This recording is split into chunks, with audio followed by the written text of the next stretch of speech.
जरूरत नहीं है, उसके लिए रिसोर्सेज की जरूरत नहीं है। मैं मिसाल अक्सर दिया करता हूँ, अमिताभ बच्चन का बेटा है अभिषेक बच्चन, अमिताभ बच्चन से बड़ा एक्टर पैदा नहीं हुआ हिंदुस्तान में, इंडस्ट्री है, यूनिवर्सिटी है, लेकिन उसके बच्चे को वो मकाम क्यों नहीं मिला? उसके पास में नॉलेज है, अमिताभ के पास में पैसा है, इन्फ्लुएंस है, रिसोर्सेस है, क्या नहीं है ये बताया मुझे, लेकिन वो बच्चा वहां तक नहीं पहुंच पाया। सुनील गावस्कर कैसा जबरदस्त क्रिकेटर इंडिया का, उसका बेटा रोहन गावस्कर, देखिए कोई पहचानता नहीं उसको। आप देखें ऐसी जगह से महेंद्र सिंह धोनी आया, कोई नहीं जानते थे उसको, आज कैसा कैप्टन बनकर उभर रहा है। वालिदैन अगर रिसोर्सफुल है, इन्फ्लुएंशियल है, वेल्दी है, जरूरी नहीं कि आप वो वेल्थ, वो इन्फ्लुएंस से आपको कामयाबी मिले। कामयाबी के लिए अंदर चिंगारी होना बहुत जरूरी है।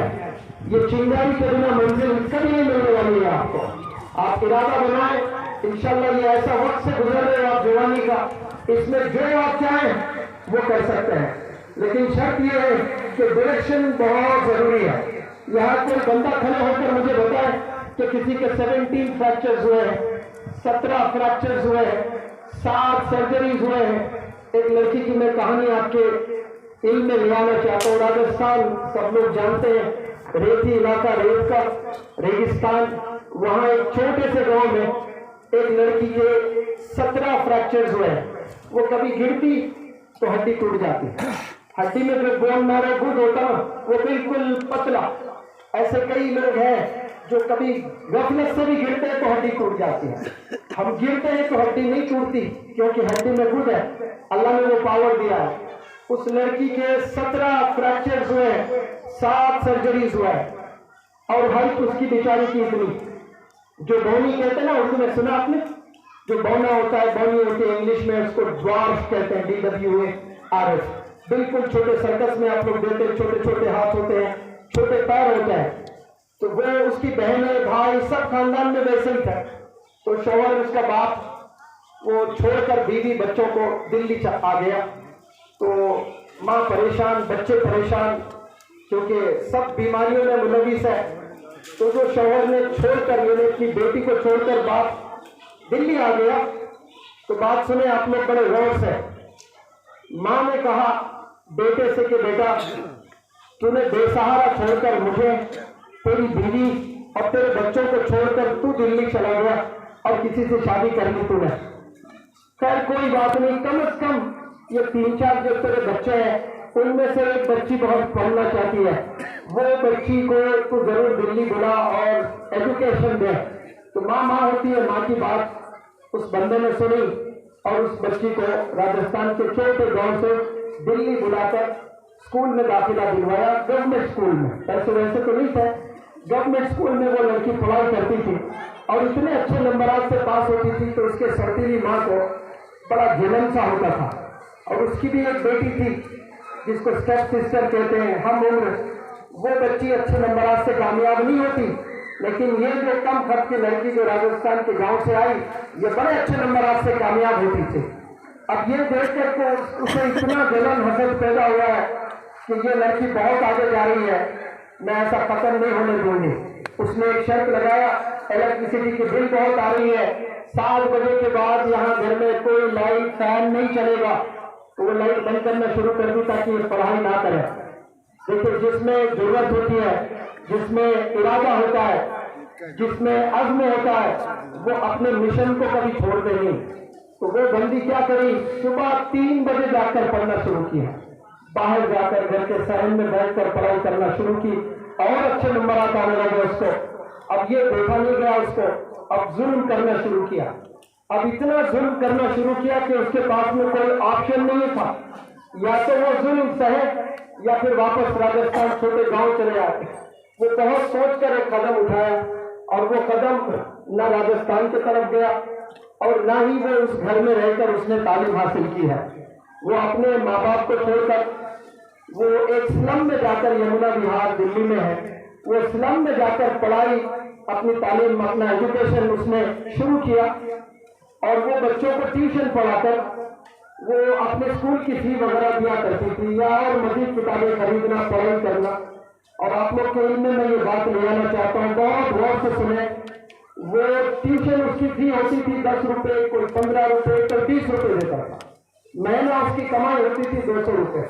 वो 200 रुपए में वो पूरा महीना गुजारना होता था उसको, और वो 200 रुपए में वो स्कूल जाना, कॉलेज जाना, फिर 6-6 घंटे ट्यूशन पढ़ाना बच्चों को।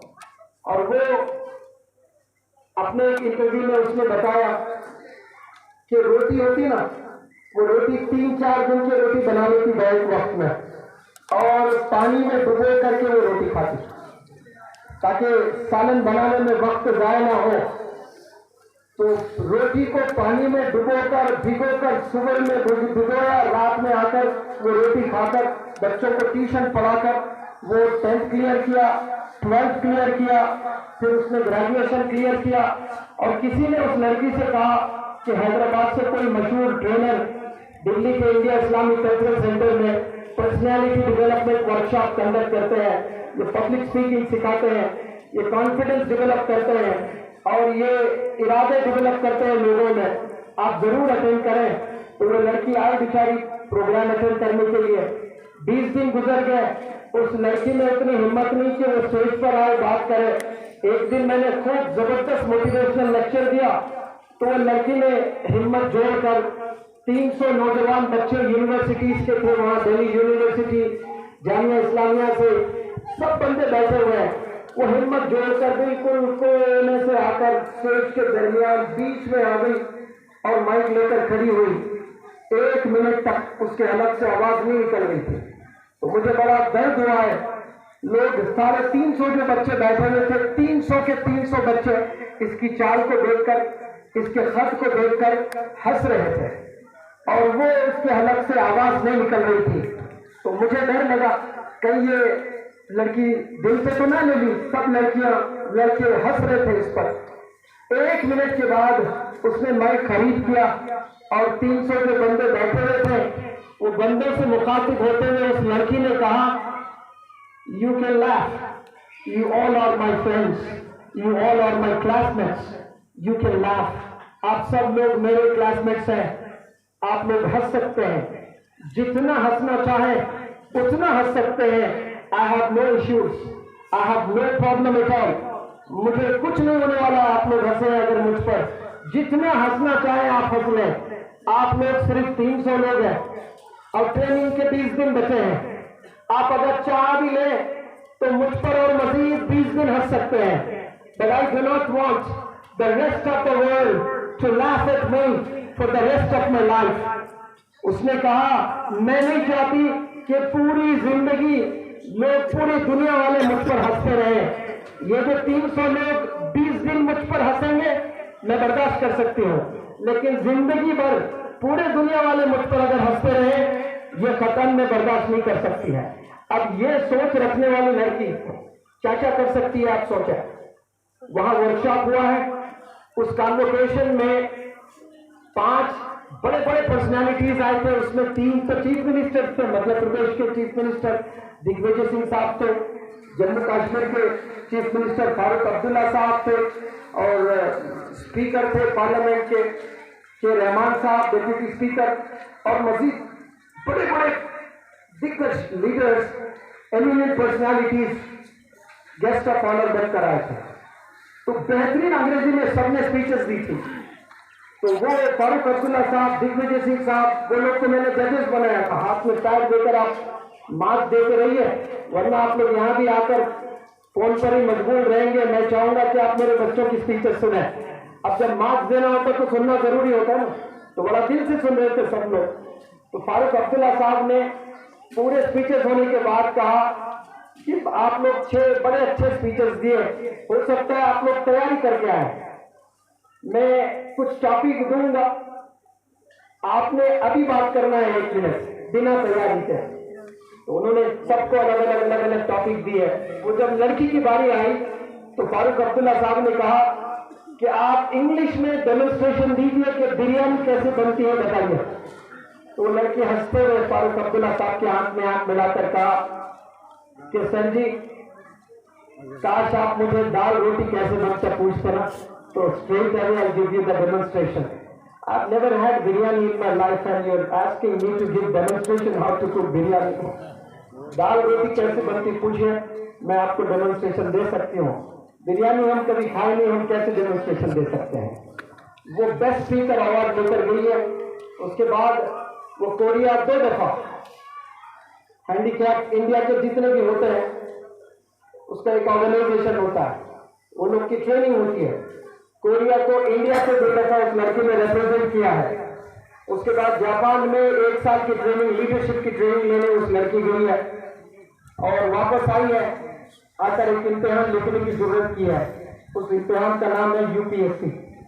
2016 में पहला अटेम्प्ट किया, तो पहले ही अटेम्प्ट में वो क्लियर करके आईएएस ऑफिसर बनी माशाअल्लाह। आप देखिए कैसी कहानी उसकी, कैसी गुर्बतज़दा जिंदगी उसकी, कैसे मुसीबतों से अपनी जिंदगी को काटा। न वालिद का सपोर्ट, न माँ का सपोर्ट, न रिसोर्सेस, न कोई मोटिवेशन। जो सेल्फ मोटिवेशन होता है ना, उनको कोई हरा नहीं सकता। Self motivated individuals they do wonders in life. जिनमें सेल्फ मोटिवेशन, किसी की जरूरत नहीं, किसी की जरूरत नहीं कि कोई बंदा आए और आपको मोटिवेट करे। अब वो तो 50-50 हो जाता है। लेकिन याद रखें, जो चिंगारी अंदर से है, जो बंदा खुद करना चाहता है, उसको फिर कोई रोक नहीं सकते। इसीलिए आप लोग से गुजारिश, कश्मीर में बहुत से नौजवान बच्चे आईएएस और आईपीएस एग्जाम लिखना चाहते हैं।